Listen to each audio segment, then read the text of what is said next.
Wanted to do a update on the 1982. Next step is we're going to be doing a little buff action. Get this thing getting shiny again.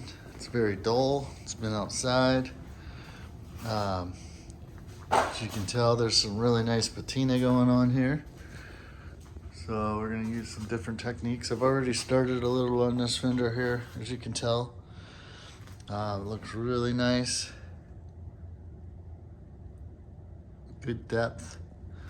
On the top, you can kind of see the difference. And so how I got it to this stage right here is a good old patina job. You use the regular SOS pads, which is a quadruple zero steel wool, and you lightly wash the car with those. And what that does is it gets rid of the built-up oxidation, sap, anything else that's kind of stuck on the paint that would normally just clog up your buffing pad right away. You can also use it lightly, like on the rusted surfaces on the roof, stuff like that. As far as the next step after I wash it with that is I'm going to use a buffer and a compound and buff out what paint is on it.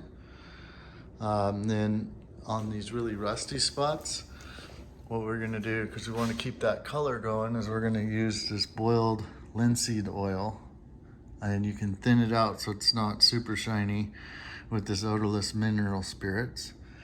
You want to keep in mind that this stuff is combustible. As far as like if you just throw the rag in the garbage can, it's been known to spontaneously combust. So you want to lay the rag out, let it dry all the way. But basically what this will do is it'll last, 4 to 6 months. On the really rusty spots, it'll keep it from getting any worse. And a lot of people say, well, clear coat it, but I'm a painter and I know for a fact that clear coat will only last 6 months on rust if you leave it in the sun. So this is kind of something that you can, reapply every 6 months or so and keep that up, along with the paint on the body. You want to always polish your car every 6 months anyways, once before winter, once in the spring, and it'll keep it shiny. The single stage paint is super easy to work with. It'll keep getting shiny till you're down at bare metal. So that's a lot different than a lot of the modern paints. The base coat, clear coats. The clear coats seem to fail after about 10 years, and then it starts looking pretty shabby. Some other things that I've done as part of the update, put some KYB original style shocks back on it, front and back. Got, like I said, the brakes working last. Been working hard on the interior. Got a new carpet kit. Got the new shift knob in there. You remember on my last video, put new bushings in the shifter. Got the dash all fixed up, so it's looking good. Got the original stereo back in there. Dash panel's not all cut up anymore. Found one on eBay. And then we're waiting for the seat upholsterer to send me the new seat upholstery. It's going to be very similar to this. Instead of being all vinyl though, it's going to be a tweed in the middle and a vinyl on the sides. Same color combo with a similar pattern on it. It'll look really nice. And again, the headliner's in good shape on this one. Got to put the rearview mirror on it. And then the bed, is going to take a little bit of work. It's got the typical spot on the edge there where they tend to rust. This one's not all the way through, but it's getting pretty nasty. So what I'm going to do is I'm going to sand down the whole bed, coat that with some POR, maybe do a little filler work with some fiberglass kitty hair. Then I'll go ahead and spray the whole bed with like an epoxy primer, and then put down a body color bed liner, and that will preserve the bed. This is really the worst spot of the whole truck. It looks like it had a repair done here once, so you can kind of see the Bondo's cracking.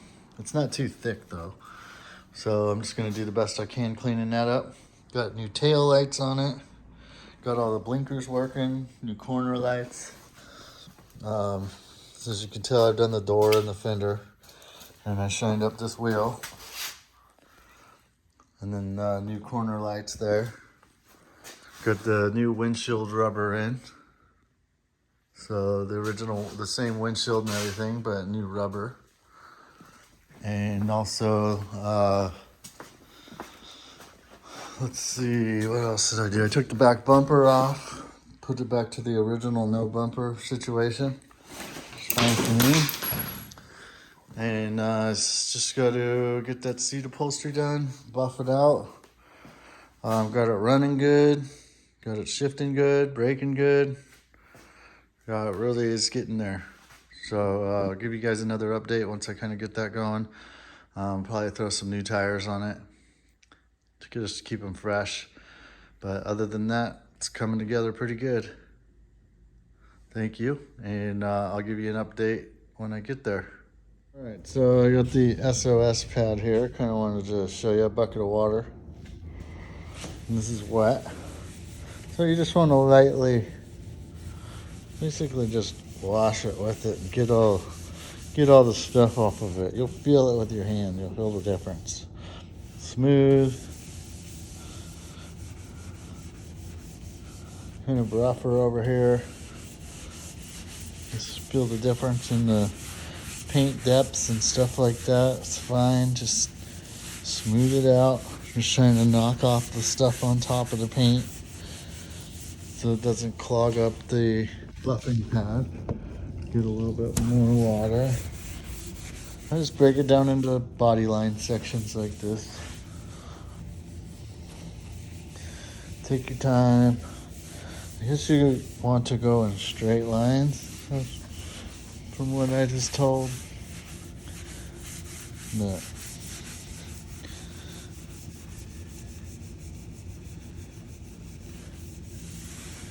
okay, so it's pretty good. I'm gonna go ahead and stop. Throw that in my bucket of water. Grab a microfiber towel.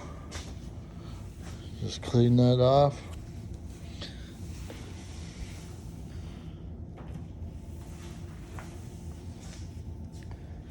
And then go to the next section.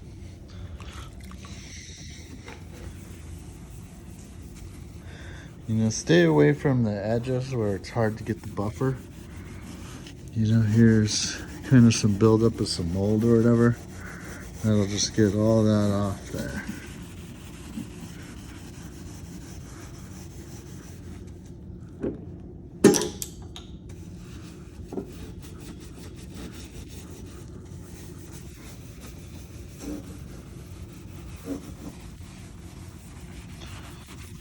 You never want to be doing this just to get it done.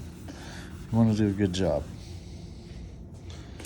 So it's important just to take your time, listen to some music, maybe a good podcast or something. Just lightly go over it.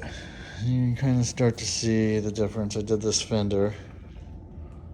So you can see how there's the door, I haven't touched it yet, and then the fender, which I did. And that part's dry right there on the edge, so you're starting to see that reflection. Then when you hit it with the buffer, it'll really shine up, and then you get, this effect. Cleaned up that wheel too. So I'll just keep on going and show you when I get a little further along. When I get to the buffing stage, I'll break out the buffer and show you what happens.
So I'm using the best, the Rupes.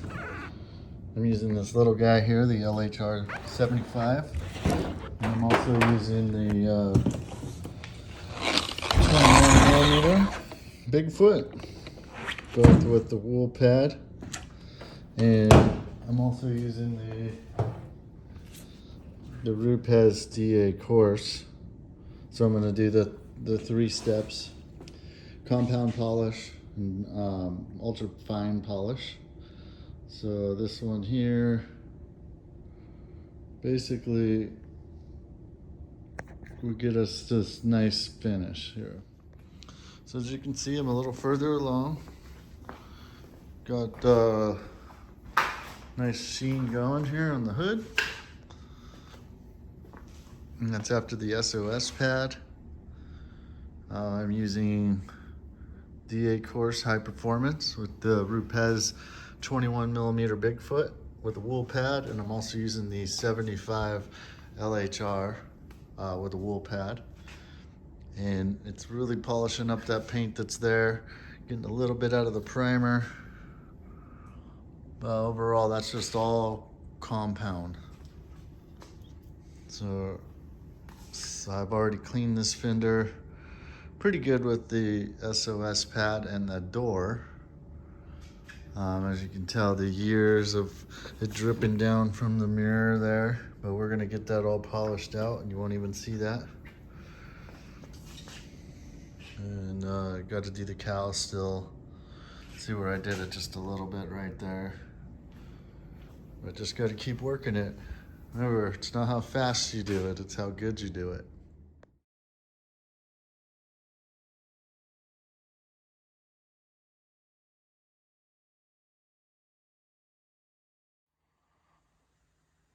All right, got it pretty well buffed out and shined up the wheels. It's looking good. Already took it, got some gas in it. Got a compliment from the gas station attendant. Seats are coming in soon. They should be here in the next week or two. So other than that, I got the dash pretty dialed in. Got my 1983 school picture that I found under the seat in there. Got the windshield rubbers looking good.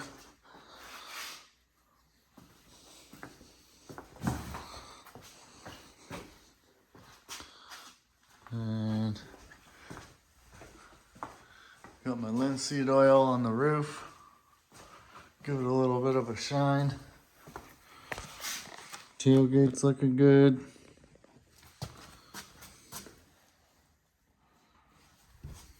Bumper got removed. So we're getting there. Throw some new tires on it. Get that seat upholstery in. She's ready to roll.